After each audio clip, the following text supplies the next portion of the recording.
Hi, Thomas Enqvist here from BetSafe. Today we're looking forward for Madrid Open, both for women and men. Yes, Thomas, but first of all, the breaking news of today.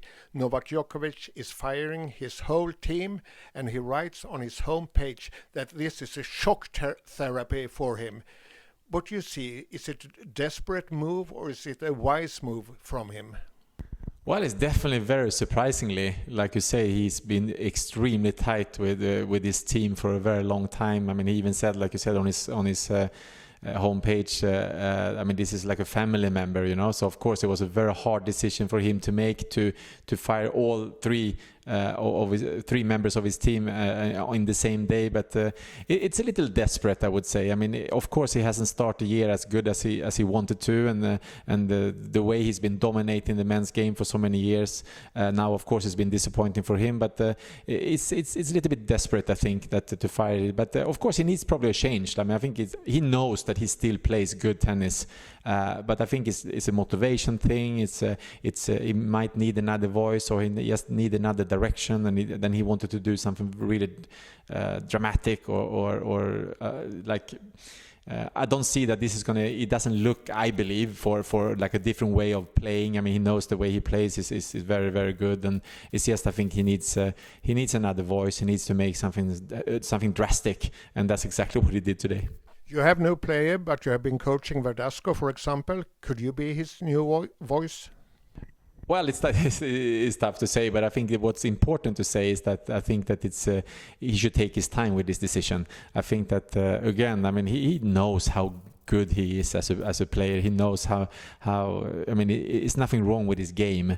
It's just, I think he has lost a little bit of both like motivation maybe and dedication, and it's a lot of other things like private things has come in to maybe has distract him, and I mean, it's just a few percentage here and there who makes a difference on the top, you know. I mean, to be the number one player in the world as he's been for so long time and really dominating the game, and you lose a little bit of focus and you get a little bit of other things coming in, and you lose a couple of percentage, and that makes a difference. And of course, for Novak, is not good enough to be number 2 or number 3. You know, he doesn't go to a tournament to want to lose in the semis or final. He only go to the tournaments to win it. And I think that somehow now he wants to do something drastic to try to get back that motivation, that dedication, and I think this is a step for him to show everybody that he wants to do something.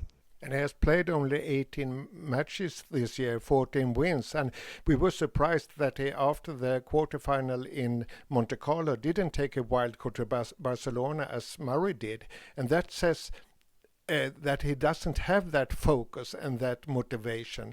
And does that have with the team to do you think, or is it anything else? I don't think so. I think like it's really no hard feeling in his team. Like I said, I think he's been very, very close to his team, and I mean, it's like he said that it's like family members for him, you know. So I just literally think that it's just something. He just needs to do something drastic. He just wants to try to change this period where he's not doing as well as he wants to, where he's struggling a little bit with his dedication and motivation, and his head hasn't been on the right place. So I think it's more a decision like this, that he wants to do something drastic, just to change things up, like I say, like to shock the system maybe, and then see if that would help. Shock therapy, it's a nice name. Yeah. Great, Thomas, and of course we wish Novak Djokovic good luck in the future. I don't wish Maria Sharapova good luck in the future, and I don't understand how it comes that she got a wild card to the Madrid Open as she did in Stuttgart Open.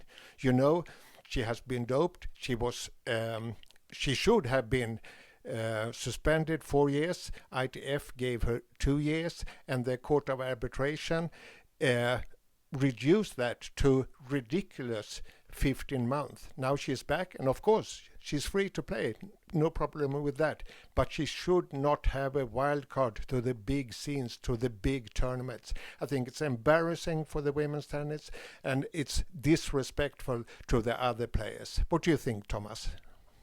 Well, I think that it's a very tough question, but I see your point, Jonas, definitely. And I think that one thing is for sure, that it's going to be very tough locker room to get into for Sharapova when she's coming back, because it's many players on the women's tour has of course said the same thing as you, that they think it's unfair that you know, after being suspended for doping, and which is actually cheating, to come back and get 3 places and just start your tournaments and to start like nothing hasn't happened, you know. So I think that of course that is morally is difficult to defend. At the same time, as for in her perspective, I mean, she thinks that she has done, you know, she's been suspended and now she's done her time out of the game, and it's for her, she's free to play, and then if the tournament are happy to see her play and to give her a wild card, so she would not say no, you know. So it's of course a few angles on this thing, but I think that many people, and especially the players themselves, feels that it's a little bit unfair as a suspended player can come back and just continue to, you know, like you say, like to start the big tournaments right away, and to like nothing really happened. Yes, Thomas, now we are talking about Stuttgart and Madrid, but what do you think French Open and Wimbledon, because they don't need Maria Sharapova in the field because they have the crowd anyhow. Do you think they will give her a wild card? Well, I think I have a feeling like it's 2 different camps. I think it's if they would have known for sure what decision they will take, they would already have gone out and say either yes or no. I think it's the same there. I think it's 2 different sides. I think some of them feel probably like she's a champion here in the past. She's, you know, she has now been suspended and she's now back and she can now play, and we like to have her to play because she's the past champion. But I also think it's one side saying that how can we possibly defend that of giving somebody who's been suspended for doping, who's actually cheating, a free place in our tournament? So I think it's I can imagine it's going to be long discussions, and it's a lot of politics in this as well, to where should they stand, you know, and it's very much not an easy decision to take. Yes, and I hope we will see fair play from French Open and Wimbledon, and I hold my thumbs for Maria Sharapova, because now she's not allowed to take the medical treatment that she has been taking for 10 years for heart problems, so I hope she will feel fine anyway. A player who's very easy to like is Roger Federer. He's not playing Madrid, and he plays his first clay court tournament in French Open. But Thomas, do you think that we maybe will see Federer in Rome, because he's only 390 points before Nadal on the ranking, and maybe he loses his 4th place before Wimbledon? I don't think so. Not because he doesn't want to be as high seeded as possible in Wimbledon, but I think that he has made a plan before the season started, and so far it had worked incredibly well.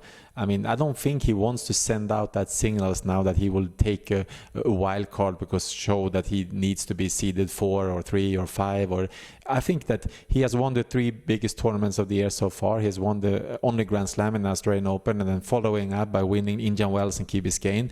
He's the player to beat. He's the one who has started the season the best.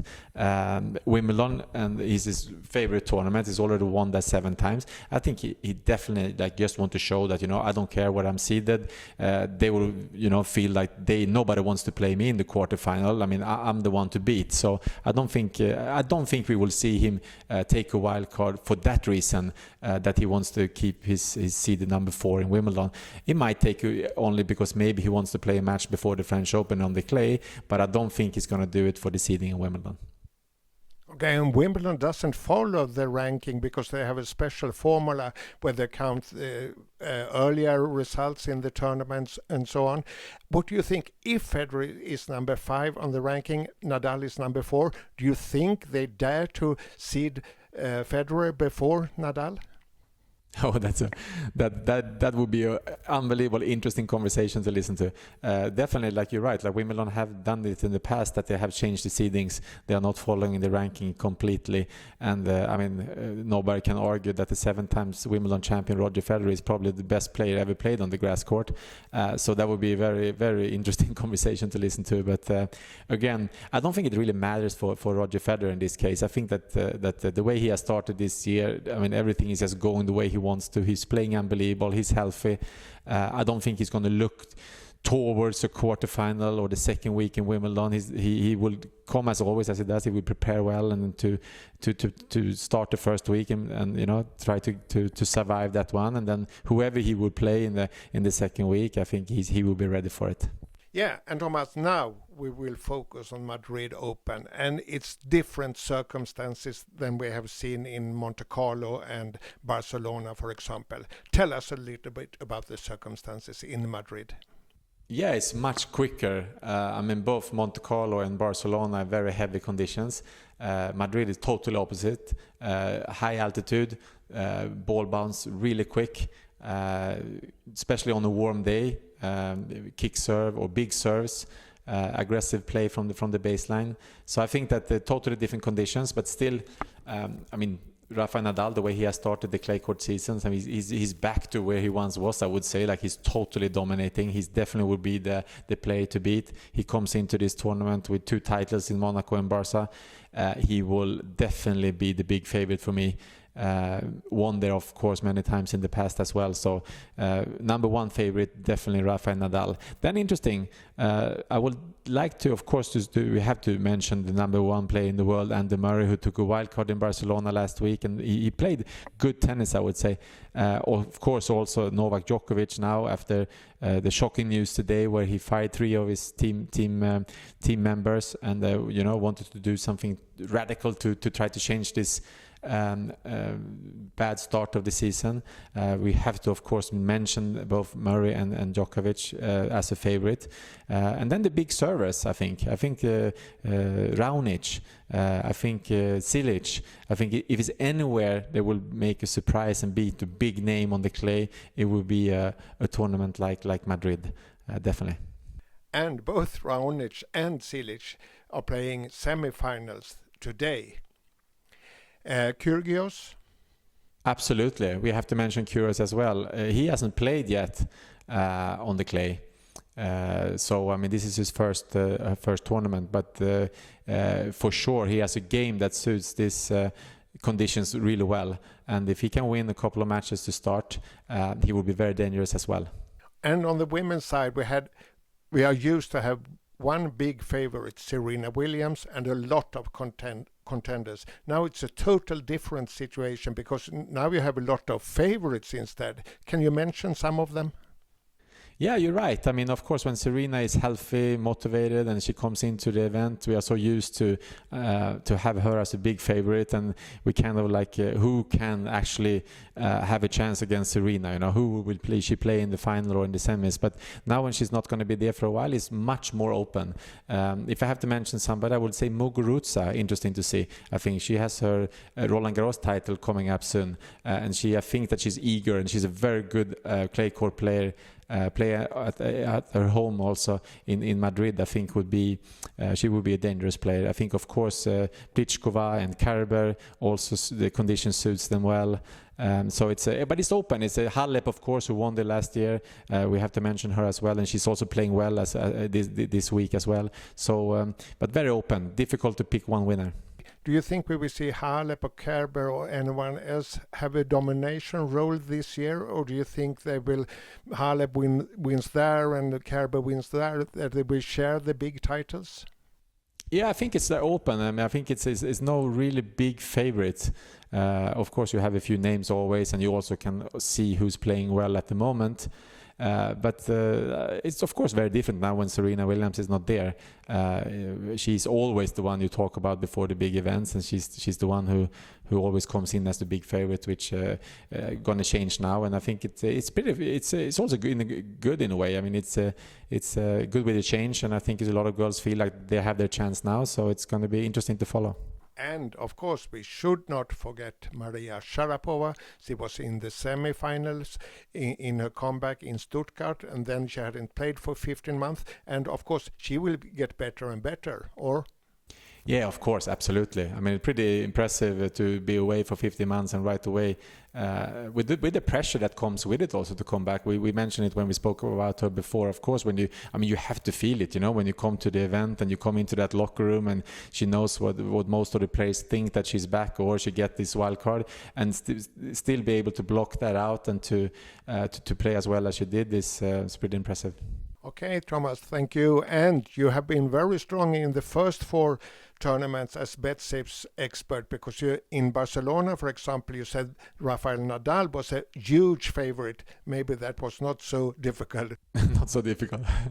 But then you said Dominic Thiem was his worst contender, and they met in the final. So it will be interesting to see how you do in Madrid. Yes, it's going to be extremely interesting to follow this week with all this news coming up before this event. It's going to spice up this event even more. So we're really looking forward to follow this event in Madrid, and then we see each other very soon again, because we're going to, of course, talk about Rome next week. So we see you soon again. Thank you very much for listening.